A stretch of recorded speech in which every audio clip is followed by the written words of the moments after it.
Di awal film kita diperlihatkan sekelompok Yakuza yang dipimpin oleh seorang pria bernama Kenjiro.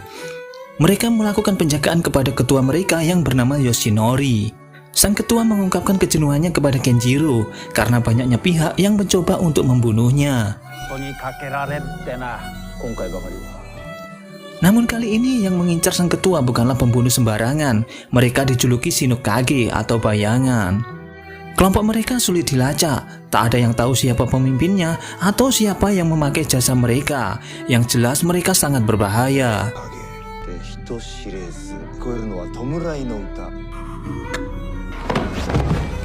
Seketika sang ketua emosi karena Kenjiro menjelaskannya seperti sedang menakut-nakutinya. Dan tiba-tiba Yoshinori terkejut saat ada yang datang. Ia mengira orang yang datang adalah Shinokage, tapi ternyata anak buahnya yang membawakan wanita penghibur untuknya.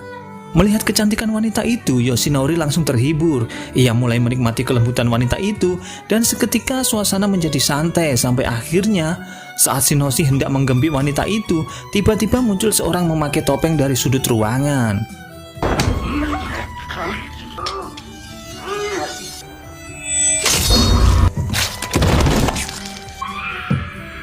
Dan inilah wujud Shinokage, kelompok rahasia yang kejam dan tak kenal ampun. Mereka menghabisi siapapun asalkan bayarannya sesuai. Ketua Yakuza Yoshinori tewas hanya dengan sekali tebasan. Kenjiro beserta anak buahnya yang mendengar suara teriakan bergegas menuju ruangan sang ketua. Akan tetapi saat mereka masuk, yang mereka temukan hanyalah badan ketua yang terpisah dan tergeletak tak bernyawa di lantai.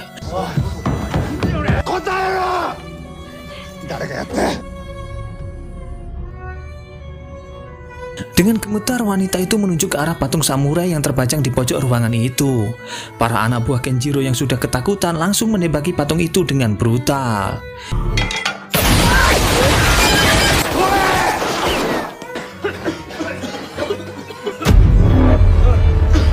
Namun tiba-tiba sosok bayangan muncul di tengah-tengah mereka. Dengan secepat kilat bayangan itu menghabisi anak buah Kenjiro satu persatu.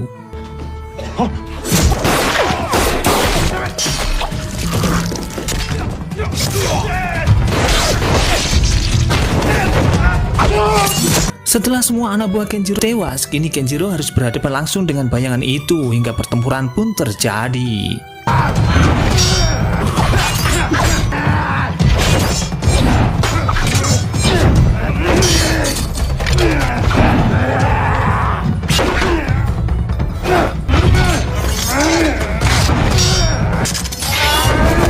Kenjiro yang sudah terlatih dalam pertarungan mampu menghadapi bayangan itu sampai akhirnya ia terdesak. Ia pun mengeluarkan pistol dan mencoba menembak bayangan itu. Namun bayangan itu dengan kelincahannya dapat menghindari setiap peluru yang dilepaskannya. Kini giliran si bayangan menyerang dengan mengarahkan senjatanya kepada Kenjiro. Namun tembakannya meleset dan mengenai wanita penghibur itu.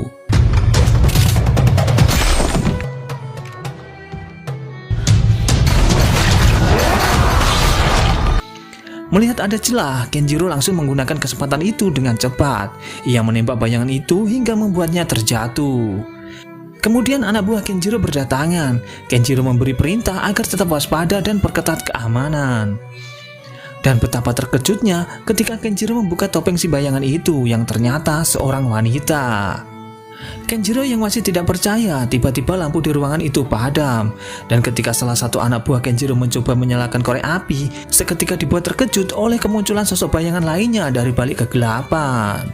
Dan pertempuran pun terjadi, namun kali ini lebih brutal dan penuh ketegangan.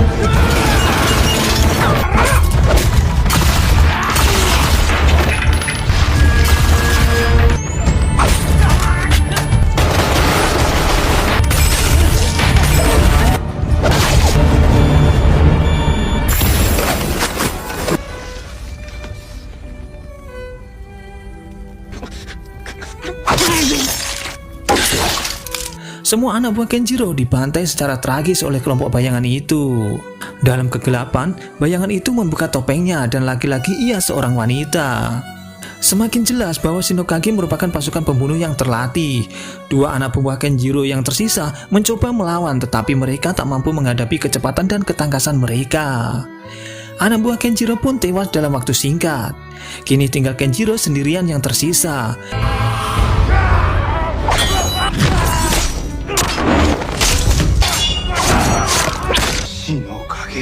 Meski Kenjiro bertarung sekuat tenaga, tetap tak mampu menghadapi si bayangan itu. Ia dibuat tak berdaya hingga tubuhnya dihantam dan terpental keluar rumah.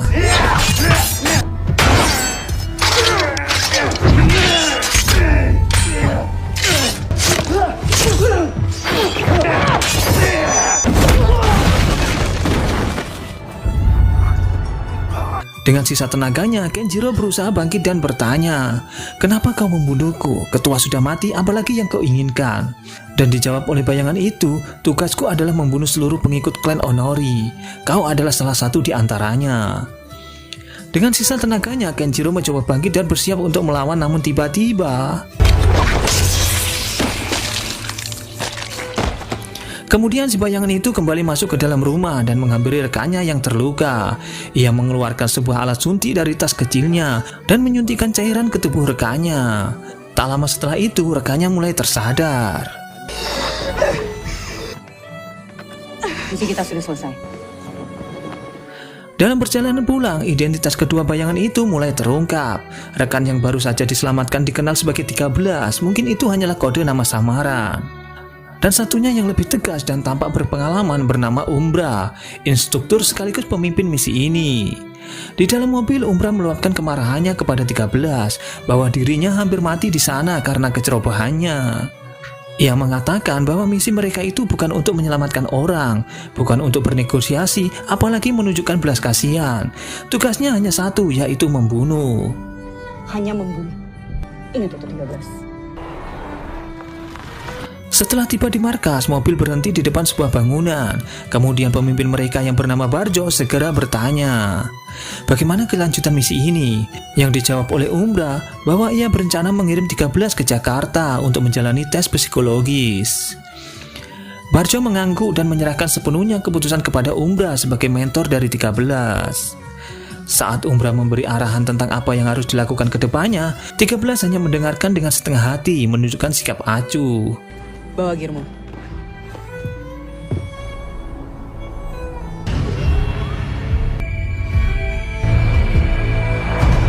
Setelah selesai melakukan misinya, 13 menjalani hari-hari seperti biasa tanpa ada tugas baru. Ia menghabiskan waktunya hanya dengan berlatih di rumah. Meskipun demikian, tak cukup untuk mengusir kebosanannya. Hidup yang biasanya penuh dengan adrenalin kini terasa hampa. Di tengah kegelisahannya, beberapa kali ia mencoba menghubungi mentornya Umbra melalui saluran rahasia. Namun jawabannya selalu sama. Operator hanya mengatakan bahwa belum ada instruksi baru dari Umbra. Komitmen dan dedikasimu selalu kami hargai. Harapan 13 perlahan memudar dan ia harus menerima kenyataan bahwa ia belum dapat tugas apapun. Saat malam tiba, ketika semua terasa tenang, 13 tiba-tiba terbangun dari tidurnya yang mendengar sebuah suara dari luar kamarnya. Karena penasaran, ia mengintip melalui jendela dan melihat salah satu tetangganya sedang ribut dengan seorang di lorong. Melihat hal itu, ia tampak marah, namun ia menahan diri meski nalurinya memintanya untuk bertindak. Namun ia tahu bahwa ini bukan urusannya, dan ia memutuskan untuk mengabaikannya. Keesokan harinya saat ia terbangun, ia dikagetkan dengan keramaian di gedung apartemennya. Melihat begitu banyak polisi memenuhi area itu, yang ternyata tetangganya yang bertengkar semalam telah ditemukan tewas.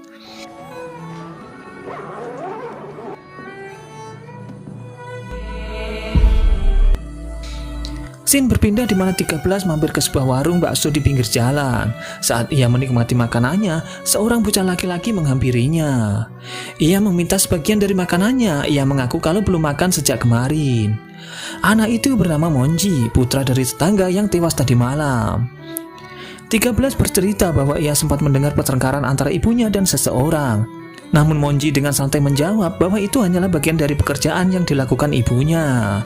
Meskipun Monji berusaha terlihat tegar, namun terlihat di matanya anak itu menyimpan rasa sakit yang mendalam atas kematian ibunya. Dan tampaknya memiliki keinginan kuat untuk membalas dendam. Pisau di pinggang kamu bukan untuk balas dendam kan? Kemudian Monji mengatakan bahwa ia tidak mempercayai laporan otopsi polisi yang menyatakan ibunya meninggal karena overdosis. Ia meyakini bahwa ibunya sebenarnya dibunuh oleh seseorang bernama Haga. Mendengar nama itu, ia menyadari bahwa Monji telah berhadapan dengan seorang yang berbahaya. Karena rasa empati 13 terhadap anak itu yang membuatnya lebih peduli. Sejak itu hubungan mereka menjadi lebih akrab. Bahkan ia rela mengantar Monji ke makam ibunya agar bisa melepas kerinduannya. Gini caranya. Ibumu akan selalu mendengarkan. Mama kah? Monji gagal ngelindungin mama. Maafin Monji. 13 juga mengajak Monji keliling kota dengan sepeda motornya, mencoba menghibur dan memberikan kebahagiaan meski hanya sesaat. Keesokan harinya, ia merasa khawatir dengan keadaan Monji yang tinggal sendirian. Ia pun mampir ke rumah anak itu untuk memastikan keadaannya. Namun setibanya di sana, kondisi pintu rumah terbuka lebar dan Monji tidak terlihat dimanapun. Oleh hal itu, perasaan was-was menghantui pikirannya. Saat sedang memeriksa ruangan, tiba-tiba seorang pria masuk dalam rumah. Dengan cepat ia bersembunyi di balik lemari sebelum keberadaannya diketahui. Pria itu bernama Jackie. Dia adalah salah satu anak buah Haga. Ia datang untuk mengambil beberapa bukti dari rumah itu. Halo bos. Cari semua yang bisa jadi barang bukti.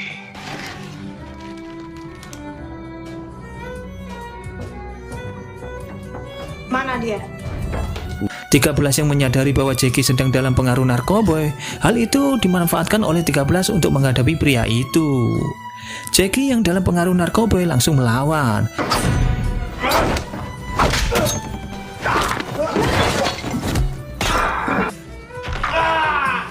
Gimana Monji? Menyadari bahwa pria itu tidak akan bekerja sama, ia pun harus menggunakan kekerasan. Akhirnya Jackie menyerah dan setuju untuk membawa 13 bertemu Haga. Jackie membawa mereka menuju sebuah klub malam bernama Monrose, tempat di mana Haga berada. Setelah tiba, mereka disambut seorang wanita yang bernama Sora yang merupakan saudara kembar Haga. Yang kemudian Jackie memperkenalkan 13 kepada Sora. Jackie mengatakan bahwa ia membawa tamu ini sebagai hadiah untuk Haga. Dan rencana itu berhasil. Sora tidak mencurigai apapun dan mengizinkan mereka masuk ke ruangan rahasia di dalam klub, di mana itu merupakan tempat Haga biasanya bersembunyi. Sebelum bertemu langsung dengan Haga, Sora memeriksa tubuh 13 dengan teliti untuk memastikan bahwa ia tidak membawa senjata. Setelah selesai dengan pemeriksaannya, Sora menginterogasi 13. Ia mencoba mencari tahu lebih banyak tentang tamunya itu, namun 13 tetap diam menolak menjawab apapun. Tapi beruntungnya Jackie bisa mengelabuinya dengan mengatakan kalau namanya Sari. Namanya Sari. Gak cocok. Bos Haga di mana ya? Udah gua amanin tempatnya si Astri. Setelah menyerahkan bukti kepada Haga di ruang rahasia, 13 memanfaatkan untuk memeriksa rekaman CCTV di dekat area tersebut. Di dalam rekaman itu, 13 melihat bukti bahwa kelompok Haga lah yang menculik Monji, dan 13 segera mencari Haga.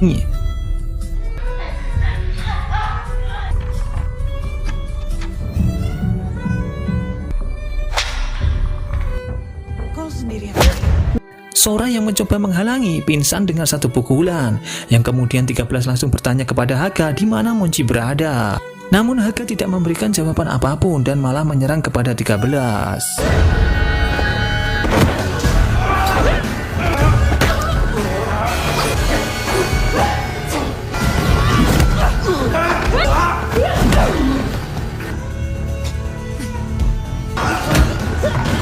Ini pisau Monji. Dengan keahliannya dalam bertarung, 13 mampu melawan balik dengan serangan mematikan.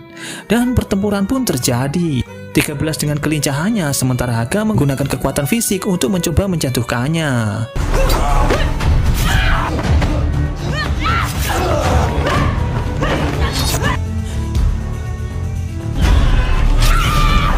Sora yang sadar kembali dengan kemarahannya. Ia mengambil senapan yang ada di ruangan dan mengarahkan senapan itu kepada 13.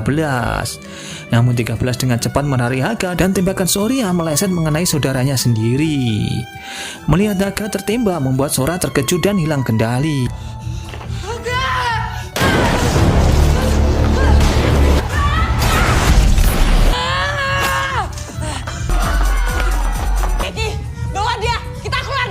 Ketika 13 berjalan keluar klub, ia harus dihadapkan dengan anak buah Haga yang berjaga. Lagi-lagi 13 dengan skinnya mampu mengajar mereka.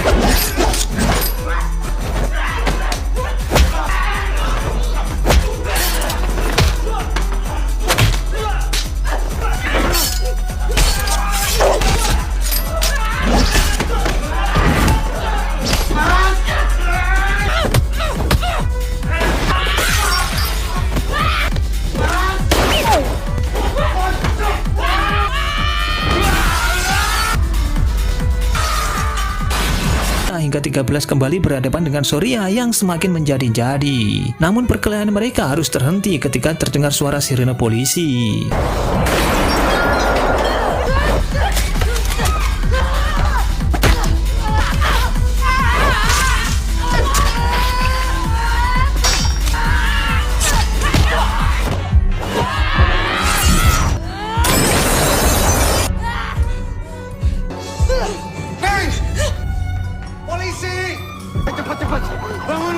Setelah pertempuran sengit itu, 13 berhasil melarikan diri dari klub Monrose berkat bantuan Jackie. Namun saat berada di tempat aman, Jackie berhenti membantu karena dia tidak mau terlibat masalah ini terlalu dalam. Jackie meninggalkan 13 sendirian. Sementara itu, di kantor polisi, Inspektur Prasetyo sedang menginterogasi seorang saksi yang terlihat babak belur. Saksi itu dipukuli karena menolak memberikan kesaksian palsu sesuai perintah Prasetyo. Tiba-tiba, telepon di meja Prasetyo berdering. Setelah mendengar laporan dari anak buahnya tentang kematian Haga, ekspresi wajahnya berubah drastis. Saat Prasetyo melihat mayat Haga yang terbaring dengan luka tembak, wajahnya berubah muram dan matanya mulai berkaca-kaca. Dalam kesedihannya, ia bersumpah untuk membunuh orang yang membunuh temannya ini. Ini kerjaan profesional. Dia masih remaja. Aku pernah lihat dia. Scene berpindah di mana teman Haga yang bernama Aril kena semprot oleh ayahnya yang menuntutnya untuk segera membersihkan kekacauan yang terjadi. Ayahnya khawatir dampak dari insiden ini akan merusak citranya sebagai calon gubernur Jakarta, terutama karena ia sering memanfaatkan uang kotor untuk kampanyenya. Jadi cuy, Aril, Haga, dan Prasetyo adalah 3 sekawan. Mereka ini bekerja sama untuk menjalankan bisnis haramnya. Setelah percakapan yang menegangkan itu, Aril pergi ke ruang bawah tanah tempat Monji disekap. Aril yang frustasi dengan situasi yang semakin rumit ini, kematian Haga dan ancaman terhadap bisnis mereka membuat kehilangan kendali dengan melampiaskan kekesalannya secara brutal kepada Monji.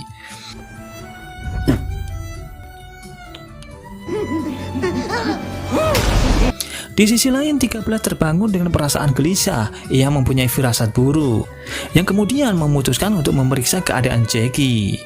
Namun sebelumnya, ia terlebih dahulu mampir ke tempat rahasia di mana ia menyimpan senjata untuk situasi darurat.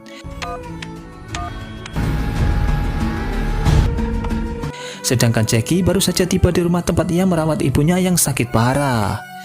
Ketegangan terjadi ketika Prasetyo bersama anak buahnya muncul di depan pintu dengan wajah tertutup topeng. Prasetyo yang penuh dendam langsung menuntut Jackie memberikan informasi tentang 13. Jackie tampak sangat ketakutan, tetapi sebelum situasi lebih memburuk, tiba-tiba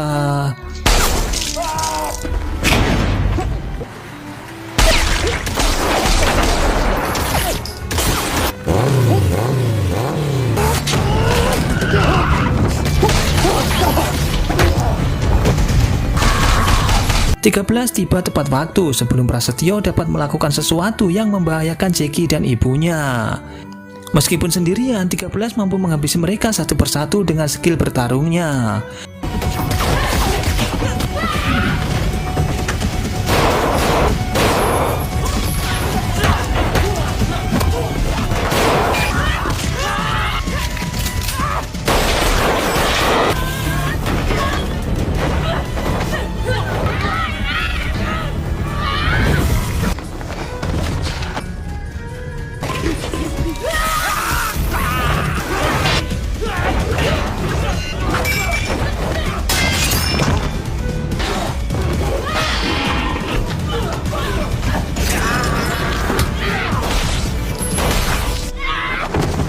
Setelah berhasil melumpuhkan anak buahnya, kini 13 berhadapan langsung dengan Prasetyo. Pertempuran pun terjadi. 13 yang sudah terlatih untuk membunuh dan dengan mudah mengalahkan Prasetyo. Tapi situasi berubah karena Jackie yang gugup dan ketakutan tiba-tiba menahan 13.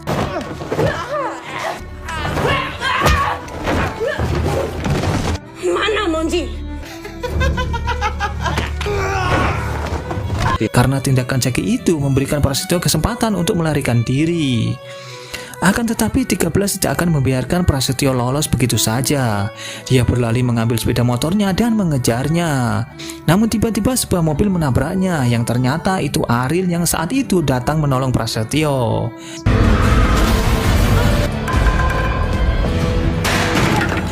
Pras merasa senang melihat 13 tumbang. Namun ketika Prasetyo mendekatinya, ia digigit telinganya dan menusuk kedua matanya.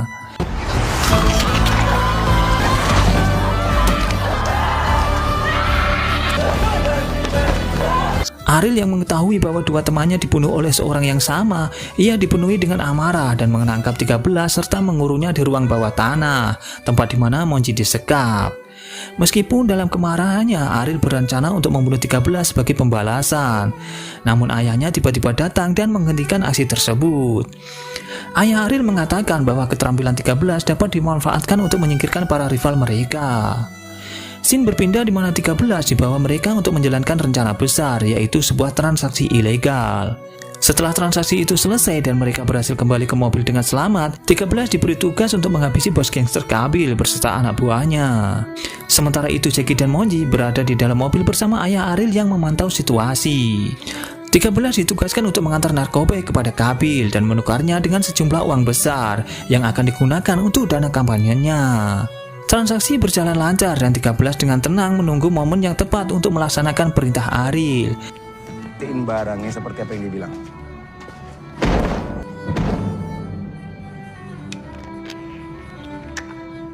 Namun saat 13 akan bertindak untuk menghabisi Kabil, teriakan panik dari Jackie terdengar dari arah mobil yang mengatakan bahwa Monji telah meninggal.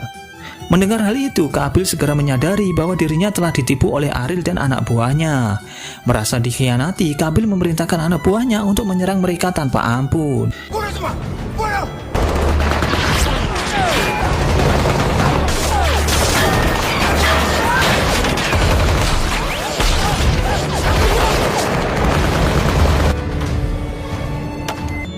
Hingga ayah Ariel yang di dalam mobil menjadi sasarannya, membuat sang ayah tewas di tempat.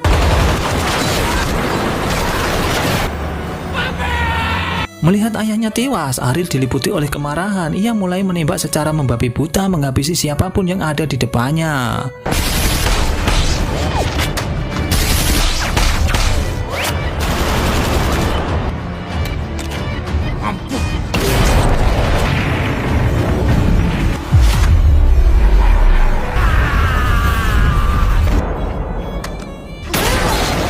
Setelah menghabisi semua anak buah Kabil, Ariel kemudian perhatiannya tertuju ke Kabil. Kabil yang panik mencoba melarikan diri dengan masuk ke mobilnya. Ariel yang kini mengenakan topeng menyeramkan seperti seorang psikopat mengejar tanpa belas kasihan. Dengan brutal, Ariel menghabisi Kabil di dalam mobilnya, memastikan dendamnya terbalaskan.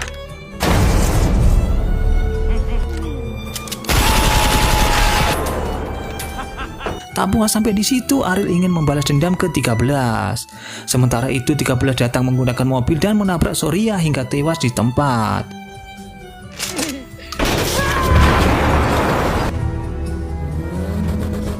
Anak buah Ariel terus menembaki mobil 13, memaksanya untuk keluar dari kendaraannya. Hingga akhirnya 13 harus berhadapan langsung dengan Ariel yang membawa senjata.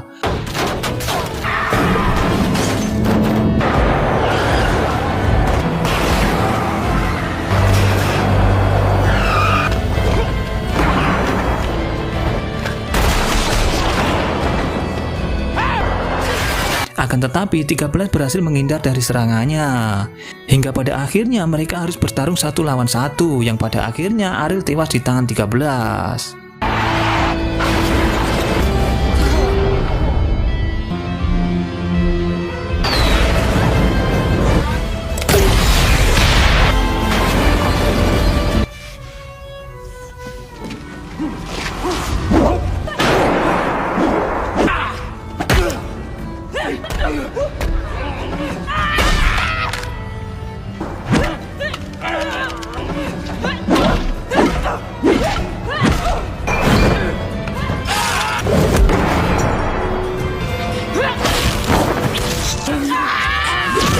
Setelah semua musuh dikalahkan 13 dan Jackie membawa jasad Monji, mereka merasa lega setelah melewati berbagai konflik yang melelahkan. Namun saat di perjalanan tiba-tiba mobil mereka dihantam keras oleh sebuah kendaraan tak dikenal. Yang ternyata mereka diculik oleh anggota The Shadow. 13, Jackie dan jasad Monji dibawa ke markas rahasia mereka. Umbra menatap 13 dengan penuh kemarahan. Dia menegaskan bahwa 13 telah membuat kesalahan besar dengan terlibat dalam masalah yang dapat membahayakan organisasinya. Sebagai konsekuensinya, 13 harus dieliminasi. Ketika Umbra hendak mengeksekusi 13, Jackie tiba-tiba menyerang Umbra. Namun keberanian Jackie harus dibayar mahal. Barjo menembaknya dan Jackie tewas di tempat. Kesedihan dan kemarahan dirasakan 13, tapi dia tahu bahwa dia harus bertindak cepat. Ia mencoba melarikan diri namun dikejar seorang anggota The Shadow yang bertubuh tinggi.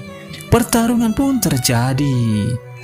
Dengan segala kemampuan dan ketangkasan yang dimiliki 13, ia mampu menghadapi si besar dalam duel itu. Meski hampir tumbang, 13 berhasil mengalahkan musuhnya dengan cara yang sangat sadis, memanfaatkan segala kekuatan dan akalnya untuk bertahan hidup.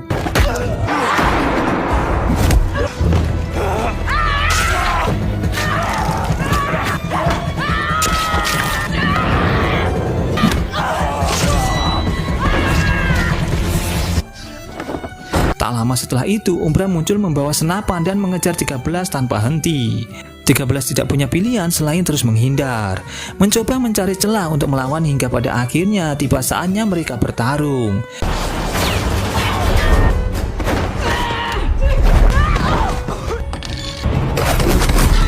Meskipun Umbra adalah senior sekaligus sosok yang tangguh, 13 tidak mundur untuk menghadapinya.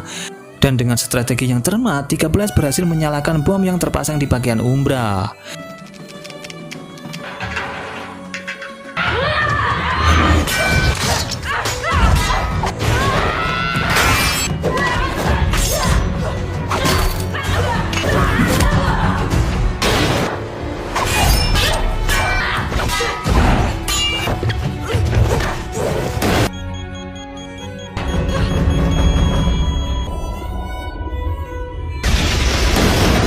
Ledakan itu membuat Umbra terluka parah, tetapi dia masih mampu bangkit dan menyerang balik.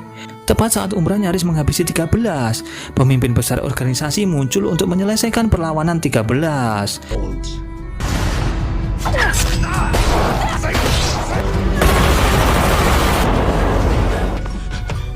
Namun tanpa diduga, Umbra malah melindungi 13 dari serangan tersebut hingga Umbra terluka parah. Menyadari bahwa waktunya telah tiba, ketika 13 mencoba memberi serum penyembuh untuk menyelamatkan hidupnya, Umbra menolaknya. Dia merasa ini adalah penebusan dosa atas kejahatan di masa lalunya, termasuk membunuh ibu dari 13. Di saat-saat terakhirnya, Umbra mengungkapkan sebuah rahasia yang ternyata nama asli 13 adalah Nomi. Umbra kemudian mengembuskan napas terakhirnya dan meninggoy. Nomi. Setelah pertempuran itu, 13 memutuskan untuk mengubur Monji di samping makam ibunya. Dan saat 13 tengah berdoa, tiba-tiba seorang pembunuh dengan kode 14 muncul, dikirim untuk menghabisi nyawanya.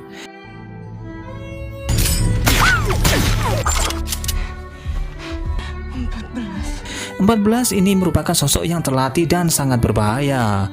Dan tak disangka, tiba-tiba seorang muncul untuk membantu 13.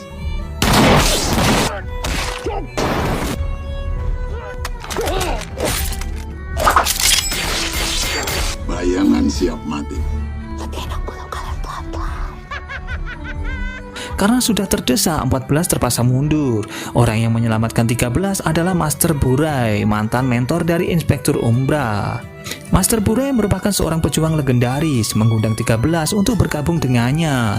Karena 13 kini menjadi tanggung jawabnya, dan mereka berdua pun kini bekerja sama, dan film pun selesai. Sekarang tanggung jawabku. Bagaimana? 13. Panggil aku Nomi.